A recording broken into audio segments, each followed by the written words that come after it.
Angličtinu sa učiť pomocou umelej inteligencie je dneska veľmi enormne efektívne, enormne, ale štúdie ukazujú, že živý človek tiež je potrebný. Hej. Prečo? Lebo ten, čo sa učí, tak u ňoho miera prinútenia, to je to, že koľko on sám sa naučí. Človek sa učí vďaka tomu, koľko sám sa naučí.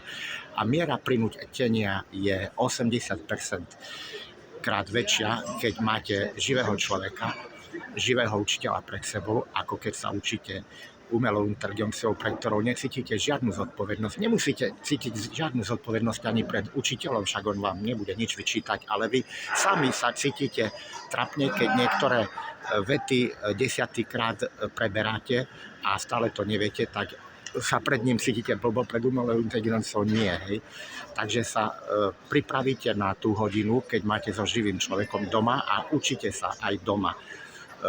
Aj pomocou umelej inteligencie, ale keď máte iba umelú inteligenciu a žiadneho živého učiteľa v tom, tak tam sa sami neprinútite učiť veci, ktoré sú ťažšie. A pri učení jazyka raz za čas stále sa naskytnú určité gramatiky, ktoré ťažšie chápete, alebo slovíčka, ktoré si neviete zapamätať.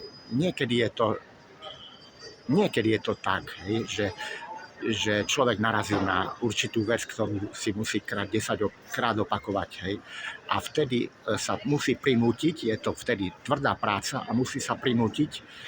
A keď sa neprinúti, tak to môže aj zastať ten proces učenia sa, hej, a povie si, nemám na to bunky, nejdem sa učiť jazyky. A to je škoda.